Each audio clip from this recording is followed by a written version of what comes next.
شەپۆلی نوێی دەرکردن و سیاسەتی دژە ئەفغانستانی کۆماری ئیسلامی. گوشارێکی نەژاد پەرستانە بە ئامانجی سیاسی دژ بە ژنان و پیاوانی ئەفغانستانی کە بە ناچاری لە ئەفغانستانەوە کۆچیان کردووە بۆ ئێران بە شێوەیەکی بەرچاو پەرەی سندووە. یەکسەر دوای کۆتایی هاتنی شەڕی 12 ڕۆژەی ئیسرائیل و کۆماری ئیسلامی، وەزیری دەرەوە لە ڕێگەی بڕیارنامەیەکەوە فەرمانی دەرکردنی بەربڵاوی کۆچبەر ئەفغانستانیەکانی بە فەرماندەیی پۆلیسی ئێران ڕاگەیاند. لەم فەرمانەدا ئەو کۆچبەر و ئاوارە ئەفغانستانیانەی کە بەڵگەنامەی فەرمی مانەوەیان نییە ئاگدار کراونەتەوە کە دەبێت هەتا ڕۆژی 15 پوشپەر ئێران بەجێ بهێڵن.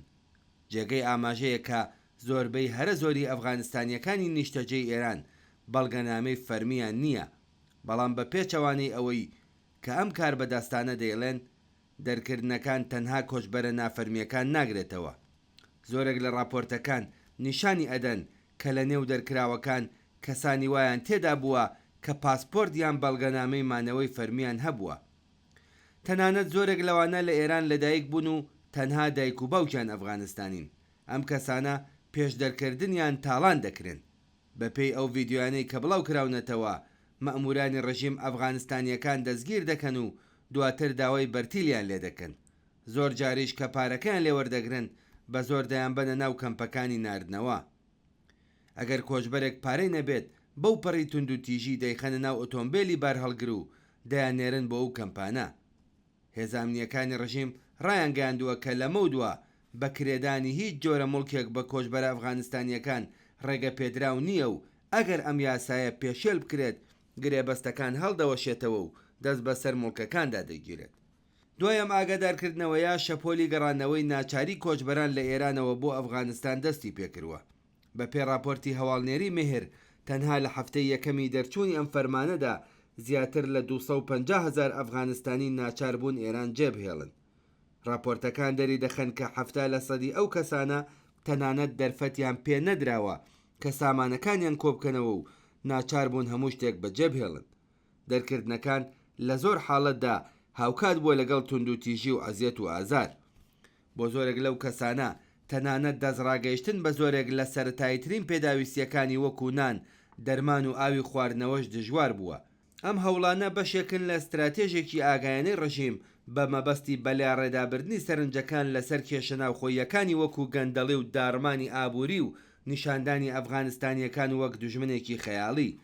بە پێی راپۆرتەکان لە 5 مانگی یەکەمی ساڵی 2005دا لانیکەم 32 شارۆمەندی ئەفغانستانی لە ئێران لە سێدارە دراون و لە ساڵی 2024دا ئەم ژمارەیە زیاتر لە 80 کەس بووە. ئەم ئەعدامانە زۆربەی کات بەبێ دادگایکردنی دادپەروەرانە بەبێ وەکیل و لەژێر ئەشکەنجەدا بەڕێوە دەچێت. کۆماری ئیسلامی بۆ گەیشتن بە ئامانجەکانی لە ڕێگەی چڕکردنەوەی سیاسەتی دژە ئەفغانستانی ڕاگەیاندنە فەرمیەکان، تۆڕە کۆمەڵایەتیەکان و هێزە سیاسی و کۆمەڵایەتیەکان بەکاردەهێنێ. ئەوان بە فەرامۆشکردنی ڕۆڵی کاریگەری کرێکارە ئەفغانستانیەکان هەر ڕووداوێکی بچووک وەک ئامرازێک بۆ بڵاوکردنەوەی نەفرەت و بێزاری دژ بەوان بەکاردەهێنن.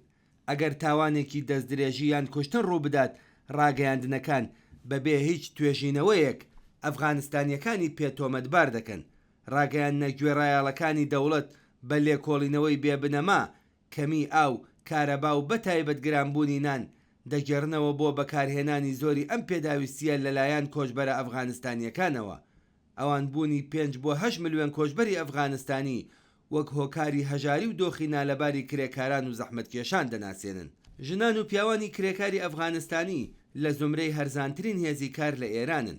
ئەوان بەردەوام لەژێر چاوەدێری بێبەشی و سوکایەتی پێکردندا بوون بۆ ئەوەی ناچار بە قبولکردنی ژێردەستەیی خۆیان بن. بێبەشبوون لە بیمە و خزمەتگوزاری کۆمەڵایەتی، قەدەغەی نیشتەجێبوون لە زۆر پارێزگا، پیشاندانیان وەک دیلی ناو قەفەس و دەرکردنیان بە شێوەیەکی تونند و تیژی لە کاتی دەستگیرکردنە تەنها بەشێکی بچووکن لەو نەهامەتیانەی کە بەسەر ئەفغانستانیەکان دادێت. ئێستا کە شەپۆلی دژە کۆچبەری لە ئەوروپای ڕۆژاوە بۆتە هۆی بەهێزبوونی حیزبە ڕاستە تونڕەوەکان، کۆماری ئیسلامیش سیاسەتەکانی ئەوان وەک نمونە پەیڕەو دەکات.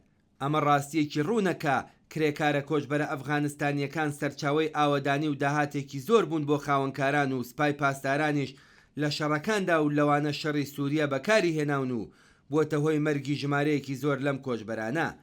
جێگەی پرسیارەکە بۆچی لەم بارودۆخەدا سیاسەتی دژە ئەفغانستانی و دەرکردنیان بەم شێوەیە چڕ بووەتەوە.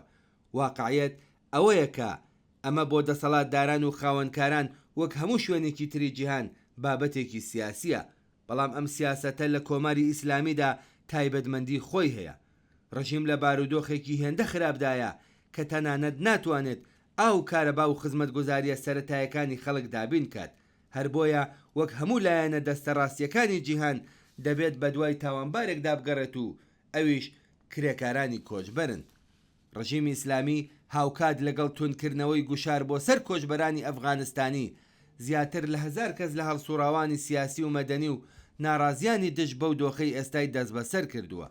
لەم ڕۆوە پێویستە هەڵسوڕاوانی کرێکاری، ژنان، خانەنشینان و سەرجەمچین و توێژە خەباتکار و ناڕازیەکانی تر وێڕای درێژەدان بە خەبات و تێکۆشانی خۆیان پتر لە هەمیشە بیر لە پشگیریکردن لە هاوچارە نووسە ئەفغانستانیەکانی خۆیان بکەنەوە. بەر لە هەموو شتێک پێویستە پڕۆپاگەندەی درۆین و نەژاد پەرستانی شێوێنیستەکان پوچەڵ بکرێتەوە. پێویستە بە هەر شێوەیەک کە دەکرێت بەرامبەر بە هەر هێرشێک لەلایەن مەئموران، شێوێنیستەکان و هاوڵاتیانی بێئاگای ئێرانی بۆ سەر ئەم خەڵکە کە زۆربەیان کرێکارن یارمەتی دەریان بن. پێویستە کاتێک دەکەونە ژێر چاودێری و بەدوادا چوون پەنایان پێ بدرێت. ئەم هەنگاوانە ئەرکێکی ئینسانیە و بەرەی خەباتی جەماوەر دژ بە کۆماری ئیسلامی بەهێزتر دەکات.